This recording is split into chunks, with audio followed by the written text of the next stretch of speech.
അപ്പോൾ കഴിഞ്ഞ ക്ലാസ്സിലത്തെ എൻ്റെ കണ്ടിന്യൂവേഷൻ കേട്ടോ.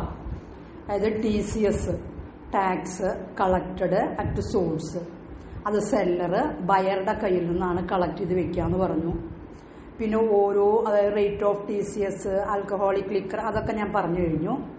ഇനി അതിൻ്റെ ടോട്ടൽ എക്സംഷൻ നമുക്ക് TCSൽ ടാക്സ് കളക്റ്റഡ് അറ്റ് സോഴ്സിൽ ടോട്ടൽ എക്സംഷൻ എത്രയാണെന്ന് നോക്കാം. A deduction by the buyer in form 27C, അതായത് ബയർക്ക് 27Cയിൽ എന്താ പറയുന്നത് ഡിക്ലറേഷൻ 27Cയിലാണ് ഇതിൻ്റെ ഡിക്ലറേഷൻ നടത്തുക. In duplicate has to be made for exemption, duplicate copy prepare ചെയ്തുകൊണ്ട് എക്സംഷനുള്ള ഡോക്യുമെന്റ്സുകൾ.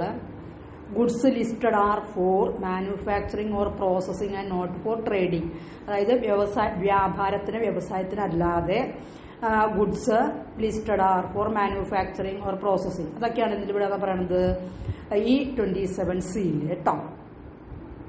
ഇനി 27Cയിൽ പെടുന്നത് എക്സംഷൻ, ടോട്ടൽ എക്സംഷൻ കിട്ടുന്നത് ലോവർ റേറ്റ് ഓഫ് TCSന്റെ lower rate buyer can apply in form number 13 to assessing officer. ബയറാണ് അസസിംഗ് ഓഫീസർക്ക് ഫോം നമ്പർ 13 അപ്ലിക്കേഷൻ കൊടുക്കേണ്ടത്. ഡ്യൂട്ടീസ് ഓഫ് കളക്ടറുടെ ഡ്യൂട്ടീസ് കളക്റ്റഡ് ബൈ ഗവൺമെന്റിന് വേണ്ടിയാണ് കളക്ട് ചെയ്യണമെങ്കിൽ വിത്തൗട്ട് ചെലാനാണെങ്കിൽ എന്നാണോ ബയറുടെ കയ്യിൽ നിന്ന് കളക്ട് ചെയ്തെന്ന് വെച്ചെങ്കിൽ അന്ന് തന്നെ എന്ത് ചെയ്യേണ്ടി വരും, ഗവൺമെന്റ് അക്കൗണ്ടിലേക്ക് ക്രെഡിറ്റ് ചെയ്ത് കൊടുക്കേണ്ടി വരും. ഇനി വിത്ത് ചെലാനാണെങ്കിൽ, ചെലാനോട് കൂടിയിട്ടുള്ള കളക്ഷൻ ആണെങ്കിൽ within 7 days from the end of the month in which collection is made. ഇനി അതേഴ്സ് കളക്റ്റഡ് ബൈ ഗവൺമെന്റ് അല്ലാതെ മറ്റുള്ളവരാണ് കളക്ട് ചെയ്യണമെങ്കിൽ കേട്ടോ. കളക്റ്റഡ് ബൈ ഗവൺമെന്റും അതേഴ്സും ആണ്. മറ്റുള്ളവരാണെങ്കിൽ എന്താ പറയുന്നത് വിത്തിൻ 7 days, 7 ദിവസത്തിനുള്ളിൽ. സർട്ടിഫിക്കറ്റ് ഓഫ് TCSന്റെ certificate, TCS certificate in form number 27D has to be submitted by persons collecting tax within a week from the last day of the month in which tax was collected. Tax collect ചെയ്ത് ഒരാഴ്ചയ്ക്കുള്ളിൽ TCSന്റെ certificate submit ചെയ്യണം. Electronic TCS ആണെങ്കിൽ എന്താ പറയുന്നത് filing നടത്തിയാൽ മതി കേട്ടോ. മനസ്സിലായി, ഫോം കേട്ടോ. ഫയലിംഗ് മീൻസ് ഫോം TCS ഫോമിൽ ഫർണിഷ് ചെയ്താൽ മതി. അടുത്തത് consequences of failure to collect or pay the tax. Tax collect ചെയ്യാനും പേ ചെയ്യാനും ഫെയിലിയർ ആവുകയാണെങ്കിൽ അതിന്റെ കോൺസിക്വൻസസ് അത് TDS പോലെ തന്നെയാണ്. 1% ഇൻട്രസ്റ്റ് ചാർജ് ചെയ്യും ഗവൺമെന്റ്. എന്താ പറയുന്നത് ഓരോ മാസത്തേക്കും കേട്ടോ, ഡിലേ വരുന്ന ഓരോ മാസത്തേക്കും എന്താ പറയുന്നത് 1% ഇൻട്രസ്റ്റ് ചാർജ് ചെയ്യും. ഓക്കെ, അത്രയും മതി അത്. പിന്നെ റിക്കവറി ഓഫ് ടാക്സ്, എങ്ങനെയാണ് ടാക്സ് റിക്കവറി നടത്തുന്നത്? There is any amount payable on the basis of receipts of notice of demand, it shall be paid within 30 days, 30 ദിവസത്തിനുള്ളിൽ of the service of the notice കിട്ടി 30 ദിവസത്തിനുള്ളിൽ tax അടയ്ക്കണം. But where the assessing officer has any reason to believe that it will be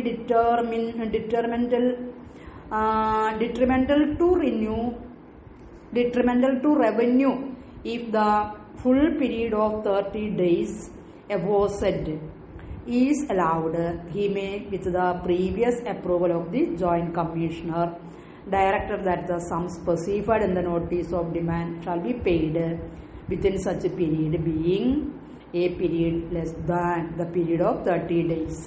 അതായത് സാധാരണ 30 ദിവസത്തിനുള്ളിൽ tax എന്താണ് പറയുന്നത് recovery of tax recovery നടത്താം എന്നാണ് പറയുന്നത്. അത് അസസിംഗ് ഓഫീസറാണ് അതിലൊക്കെ തീരുമാനങ്ങൾ എടുക്കുന്നത് കേട്ടോ. ഇനി interest, cost and charges recoverable. Interest ഒരു പോയിന്റാണ്, cost and charges. In the proceedings in execution of every certificate the following charges also recovered. ഇതൊക്കെയാണ് interest upon the amount of tax or penalty. പിന്നെ all charges incurred in respect of the service of notice. Government നമുക്ക് നോട്ടീസൊക്കെ വിടുകയാണെങ്കിൽ ഇപ്പോൾ ബാങ്കിൽ നിന്ന് ലോണൊക്കെ എടുത്തിട്ട് നമ്മൾ അടയ്ക്കാൻ ഡ്യൂ വരുത്തുകയാണെങ്കിൽ അവരെന്ത് ചെയ്യുന്ന പറയുന്നത് മറ്റേ എന്താ പറയുക നോട്ടീസ് വിടും. അപ്പോൾ ഓരോ നോട്ടീസിനും അവർ നമ്മളുടെ കയ്യിൽ നിന്നാണ് ഫൈൻ ഈടാക്കുക. അതുപോലെ നോട്ടീസ് അവർ എന്താ പറയുന്നത്, സർവീസ് ഓഫ് നോട്ടീസ് നമുക്ക് വിടാൻ വേണ്ടി വന്ന service charges, all other proceedings taken four realising the arrears realise ചെയ്യാൻ വേണ്ടി എന്തൊക്കെ പ്രോസസ്സിംഗ് ആണ് നടത്തിയിരിക്കണമെങ്കിൽ അതിന് വരുന്ന ഫീസ് എല്ലാം നമ്മളിൽ നിന്ന് തന്നെ കളക്ട് ചെയ്യും കേട്ടോ. ഓക്കെ, ഇനി അടുത്തത് certificate of tax recovery officer and mode of recovery. Assessee is in default or is deemed to be in default in making a payment. Payment അടയ്ക്കാനായിട്ട് വീഴ്ച വരുത്തുകയാണെങ്കിൽ tax recovery officer may drop under his signature A statement in the prescribed form. നമ്മൾ എത്ര amount ആണോ വീഴ്ച വരുത്തിക്കുന്നെങ്കിൽ അത് കാണിച്ചുകൊണ്ട് എന്ത് ചെയ്യുന്ന പറയുന്നത് റിക്കവറി ഓഫീസർ നമ്മൾക്ക് ഒരു സ്റ്റേറ്റ്മെന്റ് വിടും. അതനുസരിച്ച് അതിൽ കൊടുക്കാനുള്ള എമൗണ്ട് നമ്മൾ കൊടുത്തിരിക്കണം കേട്ടോ.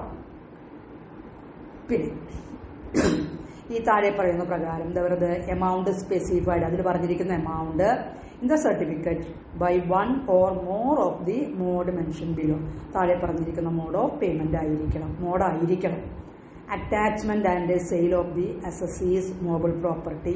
അവർക്ക് നമ്മളുടെ പ്രോപ്പർട്ടിക്ക് അറ്റാച്ച് ചെയ്യാനുള്ള അവകാശം ഉണ്ട് കേട്ടോ. Attachment and sale of the assessee's immobile property. Arrest of the assessee and his detention in prison. ജയിലിൽ കൊണ്ടുപോകാനും അധികാരം ഉണ്ടെന്ന്. പിന്നെ appointing a receiver for the management of the assessees movable and immovable properties. അസസിയുടെ മൂവബിൾ ആൻഡ് ഇമ്മൂവബിൾ പ്രോപ്പർട്ടീസ് ഒക്കെ handle ചെയ്യാനായിട്ട് എന്ത് ചെയ്യാൻ പറയുന്നത് ഒരു റിസീവറെ അപ്പോയിന്റ് ചെയ്യാനുള്ള അധികാരമുണ്ട്. പിന്നെ നമ്മളല്ല നമ്മളുടെ എന്താ പറയുന്നത് അസറ്റ്സുകളുടെ അല്ലെങ്കിൽ നമ്മളുടെ മൂവബിൾ ആൻഡ് ഇമ്മൂവബിൾ പ്രോപ്പർട്ടിയുടെ ഒക്കെ കാര്യങ്ങൾ മാനേജ് ചെയ്യാം അവർ അപ്പോയിന്റ് ചെയ്യുന്ന റിസീവർ ആയിരിക്കും. അപ്പോൾ ഡിലേ വരാതെ കാര്യങ്ങളൊക്കെ ചെയ്യാനായിട്ട് ശ്രമിക്കാം. ഇനി other mode of recovery.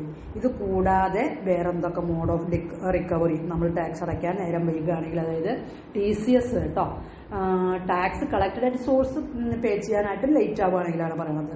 Other mode, ഇപ്പം മുകളിൽ പറഞ്ഞിരിക്കുന്ന 4 മോഡ് കൂടാതെ അതർ മോഡ് എന്ന് പറഞ്ഞാൽ അറ്റാച്ച്മെന്റ് ഓഫ് സാലറി അറ്റാച്ച് ചെയ്യാം. Assessing officer or tax recovery officer may by notice in writing require the person from whom money. ആരാണോ പണമടയ്ക്കാൻ വീഴ്ച വരുത്തിയിരിക്കുന്നതെങ്കിൽ ആ വ്യക്തിയോട് അടയ്ക്കാൻ പറഞ്ഞുകൊണ്ട് ടാക്സ് അതോറിറ്റീസ്, അതായത് ടാക്സ് റിക്കവറി ഓഫീസർ നോട്ടീസ് വിടും. അതിൽ പ്രിസ്ക്രൈബ് ചെയ്തിരിക്കുന്ന അതിൽ പറഞ്ഞിരിക്കുന്ന ഡേറ്റിൽ എന്ത് ചെയ്യണം പറയുന്നത് ഡേറ്റിന് മുൻപായിട്ട് നമ്മൾ എമൗണ്ട് പേ ചെയ്തിരിക്കണം. A copy of the notice shall be forwarded to the assessee at is last address known to the assessing officer. അതായത് നമ്മൾ ഏത് അഡ്രസ്സാണോ അവർക്ക് ഇൻഫോം ചെയ്തിരിക്കണമെങ്കിൽ ലാസ്റ്റ് നമ്മൾ അവരെ അഡ്രസ്സ് ചെയ്ത് അറിയിച്ചിരിക്കുന്ന നമ്മൾ ലാസ്റ്റ് അവരെ അറിയിച്ചിരിക്കുന്ന അഡ്രസ്സിലായിരിക്കും നമ്മൾക്ക് നോട്ടീസ് സെൻഡ് ചെയ്ത് കിട്ടുക. ഇനി assessing officer or tax recovery officer may apply to the court in which custody of this money belonging. അല്ലെങ്കിൽ നമ്മളുടെ കയ്യിൽ നിന്ന് പണം തിരിച്ചു കിട്ടാനായിട്ട് കോടതിയിലെ കേസ് ഫയൽ ചെയ്യാനായിട്ട് പറ്റും. Assessing office or tax recovery officer may, if so authorized by the principal chief commissioner or principal commissioner or commissioner by general or specific order, അവർക്ക് സ്പെസിഫിക് ഓർഡർ പുറപ്പെടുവിച്ചുകൊണ്ടും നമുക്ക് എന്ത് ചെയ്യാം നമ്മളുടെ കയ്യിൽ നിന്ന് പണം ഈടാക്കാം കേട്ടോ. അത് 3rd ഷെഡ്യൂൾ വഴിയൊക്കെയാണ് ചെയ്യാവുന്നത്. ഇനി റിക്കവറി ത്രൂ സ്റ്റേറ്റ് ഗവൺമെന്റ് വഴി, സെൻട്രൽ ഗവൺമെന്റ് ആണല്ലോ അത് കളക്ട് ചെയ്യേണ്ടത്. ഇനി സ്റ്റേറ്റ് ഗവൺമെന്റ് വഴിയും എന്ത് ചെയ്യാൻ പറയുന്നത് അസസിയുടെ കയ്യിൽ നിന്ന് എമൗണ്ട് റിക്കവർ ചെയ്യാനായിട്ട് ശ്രമിക്കാം. പിന്നെ recovery of tax in persons of agreements with foreign countries.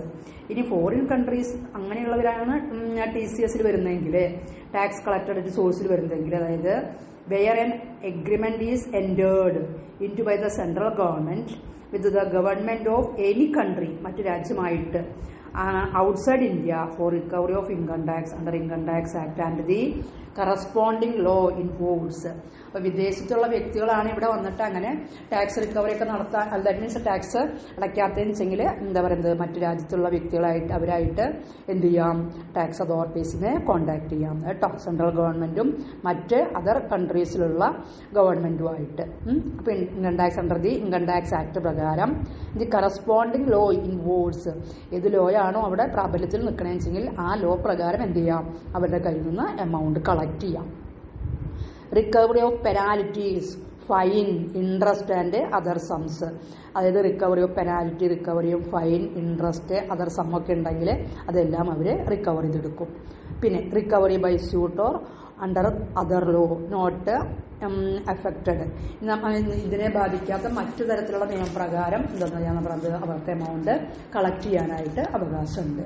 ഇങ്ങനെയാണ് എമൗണ്ടുകൾ റിക്കവർ ചെയ്യാന്ന് കേട്ടോ. Other mode of recovery. Okay, അപ്പോൾ ഈ ചാപ്റ്ററും തിയറി കഴിഞ്ഞു. ഇനി അടുത്ത് നമ്മൾ computer applications in tax management. Tax മാനേജ്മെന്റിലെ കമ്പ്യൂട്ടർ അപ്ലിക്കേഷൻ എന്താണെന്ന് നോക്കാം കേട്ടോ. അത് ചെറിയ ചാപ്റ്ററാണ്, അതൊരു ക്ലാസ്സിൽ കഴിയും. പിന്നെ പ്രൊസീജിയർ ഫോർ അസസ്മെന്റ്, അത് നല്ല ഇമ്പോർട്ടൻ്റാണ്. പ്രൊസീജിയർ ഫോർ അസസ്മെന്റ് ഒരു 3 അല്ലെങ്കിൽ 4 കേട്ടോ, 4 ക്ലാസ്സോടെ കൂടി കഴിയും. അതോടുകൂടി തിയറി കഴിഞ്ഞു. ഓക്കെ, ശരി.